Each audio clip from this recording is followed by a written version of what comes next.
गुलाम, इनकलाब जिंदाबाद सब कुछ बोल देंगे, बस नफरत वाला जय जय श्री राम नहीं बोलेंगे। हम सबको नागपुर में स्थित एक बहुजन सम्मेलन में मौजूद स्वतंत्र पत्रकार और बहुजन चिंतक नीरज पटेल ने कहा कि जब तक SC ST OBC के लोग एक साथ नहीं आएंगे तब तक हम मनुवादियों से नहीं लड़ सकते। आइए सुनते हैं क्या है पूरा मामला। जिनको लगता है कि 2024 में बिना सामाजिक परिवर्तन हुए छद्म रूपी आप सत्ता बैठाल देंगे, उससे परिवर्तन हो जाएगा, मैं उसमें भी साथ हूं, मैं हर चीज में साथ हूं। मैं जय मूल निवासी बोलो, मैं जय मूल निवासी बोल दूंगा। आप कहोगे नहीं भैया जय भीम से काम चलेगा, हम जय भीम बोल देंगे। आप कहोगे नहीं जय मंडल से काम चलेगा, हम जय मंडल बोल देंगे। आप कहोगे नमो बुद्धाय बोलना पड़ेगा, हम नमो बुद्धाय बोल देंगे। हम बहुजन मूवमेंट का जय फातिमा से लेकर के उल गुलाम, इनकलाब जिंदाबाद सब कुछ बोल देंगे, बस नफरत वाला जय जय श्री राम नहीं बोलेंगे। हम सबको यह तय करना पड़ेगा। जहां बड़ा दिल दिखाने की बात आ रही है, एक बड़ी समस्या है संगठनों में। नीरज भाई, ये किए बिना काम नहीं चलेगा, ये किए बिना काम नहीं चलेगा। अरे जो तुम्हें समझ में आ रहा वही कर लो यार। जो किए बिना नहीं चलेगा तो तुम शुरुआत कर दो कि नहीं चलेगा। किसी ने रोका है क्या? किसी ने मना किया है क्या? इसलिए सबको ये वाला दिल बड़ा रखना है कि बहुजन मूवमेंट से जुड़े हुए किसी भी काम में, व्यक्तिगत बात बता रहा हूं कि अगर मुझे व्यक्तिगत किसी से तकलीफ होती है तो मैं उसको साइड में रख देता हूं जब मिशन की बात आती है। मेरा और राहुल नागपाल भाई का कितना भी झगड़ा हो जाए, कभी हुआ नहीं है, इसको गंभीरता से मत लीजिएगा। उदाहरण दे रहा हूं कि राहुल नागपाल भाई की मैं सुन लूं कि कमरे में मेरा विरोध कर रहे हैं, मेरी बुराई कर रहे हैं, फिर भी अगर वो फोन लगा करके कहेंगे कि मिशन के लिए है आ जाना, मैं चला जाऊंगा, क्योंकि व्यक्तिगत नहीं हूं मैं। जहां व्यक्तिगत बात होगी सहयोग नहीं करूंगा, लेकिन जहां मिशन की बात होगी वहां चला जाऊंगा। यही हम सबको करना है। छोटी छोटी दिक्कतों को, छोटी छोटी तकलीफों को दिल से निकाल करके बाहर रखो। नाक छोटी कर लो, दिल इतना बड़ा कर लो, परिवर्तन दिख जाएगा। शिवाजी की बात हो रही थी, हम लोग प्रचार प्रसार नहीं कर पाए, इसी वजह से शिवाजी बहुजन प्रतिपालक न बनकर के हिंदू हृदय सम्राट बन के रह गए।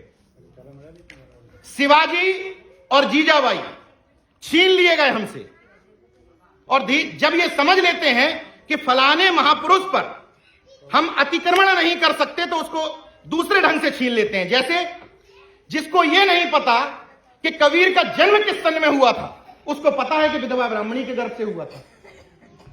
मतलब तुम्हारा व्यक्ति महान कैसे? विधवा ब्राह्मणी के गर्भ से हुआ था, इसलिए महान। शिवाजी महान कैसे? तो उनके साथ दादाजी कोंडदेव और समर्थ गुरु रामदास जैसे दो आइटम जोड़ दिए। आप लोग महाराष्ट्र से हैं, आप लोग हमसे ज्यादा बेहतर जानते हैं कि पूरे महाराष्ट्र में आंदोलन चला था। जहां जहां मूर्ति थी दादाजी कोंडदेव की, सब तोड़ दी गई थी। मामजी देशमुख नागपुर के रहने वाले हैं, उन्होंने अपनी पुस्तक में लिखा है कि समर्थ गुरु रामदास और दादाजी कोंडदेव जैसा कोई कैरेक्टर शिवाजी के जीवन में था ही नहीं।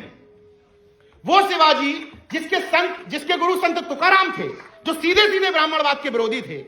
वो शिवाजी जिसकी मां जीजाबाई थी, जो अपनी सेना में मावला यानी कि महार सैनिकों को भर्ती करती थी, और सेना में शामिल होने वाले हर सैनिक को मावला कहा जाता था। हिम्मत है किसी की कि उसके बेटे का राज तिलक बाएं पैर के अंगूठे से करे, लेकिन आपने नहीं लिखा तो वो लिख गए। हिम्मत नहीं थी किसी की कि उस समय ऐसा कर दे, लेकिन आपने नहीं लिखा, आपने कलम नहीं पकड़ी, तो जिसने कलम पकड़ी उसने आपका इतिहास बदल करके रख दिया। वैसे ही चंद्रगुप्त मौर्य के साथ एक जोड़ दिया चाणक्य, कि चंद्रगुप्त मौर्य महान कैसे हो सकता है? तो चाणक्य की वजह से हो सकता है।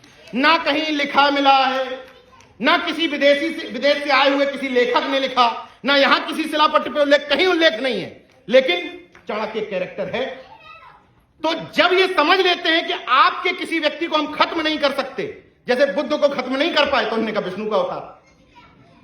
और एक चीज और निवेदन करना जरूरी है, क्योंकि हम सब पूजने की परंपरा में पड़े हैं, भारतीय जनता पार्टी हो या आरएसएस हो। जब तक हम पूजने की परंपरा में रहेंगे तब तक इन लोगों के लिए हम लोगों को मूर्ख बनाना बहुत आसान है। क्यों? आप चाहते हो ना कि बाबा साहब की बात हो। इसी नागपुर हेडक्वार्टर में ये लोग बाबा साहब का मंदिर बनवा देंगे, कुछ दिन बाद देख लीजिएगा, 100% बनवा देंगे, क्योंकि उनको पता है कि उनको ऊदा देवी पासी की शहादत से मतलब नहीं है, ऊदा देवी पासी के नाम पर बिल्डिंग से मतलब है, ऊदा देवी पासी की मूर्ति से मतलब है, ज्योतिबा फूले की, सावित्रीबाई फूले की क्रांति से मतलब नहीं है। जो आज जो बहुजन मूवमेंट अपने आप को करने वाले लोग कह रहे हैं पार्टियां, कि हमने बिल्डिंगों के नाम रखे, वही सब ये करने लगे। इसलिए एक स्टेप आगे बढ़ना पड़ेगा भाई। अगर वो हमसे एक स्टेप आगे चढ़ रहे तो हम एक स्टेप आगे चले कि हमें अब ये तय करना पड़ेगा कि बिल्डिंगों में नाम नहीं चाहिए, मूर्ति नहीं चाहिए। जितनी ऊंची ऊंची मूर्ति, सरदार पटेल की मूर्ति ऊंची पता क्यों लगाई गई? पता है? इसलिए ऊंची लगाई गई क्योंकि सरदार पटेल की मूर्ति से चढ़ करके बहुत दूर दूर का पटेल वोट बैंक दिखाई देता है, इसलिए ऊंची लगाई गई। कई राज्यों तक फैला हुआ है ना, इसलिए ऊंची लगाई गई। उनको पता है कि जमीन छीन लो, हक छीन लो, नौकरी छीन लो, मूर्ति पकड़ा दो। तो हम अगर अपने कार्यक्रमों से मूर्ति वाला सिस्टम खत्म कर देंगे तो ये संदेश चला जाएगा कि हम बाबा साहब को, शिवाजी को, साहू जी महाराज को, ज्योतिबा फूले को अब मूर्तियों में नहीं खोज रहे हैं, किताबों में खोज रहे हैं। बस यही अनुरोध आप लोगों से करना था। जय विज्ञान, जय संविधान, नमो बुद्धाय, जय भीम, उनकलाब जिंदाबाद, इनकलाब जिंदाबाद।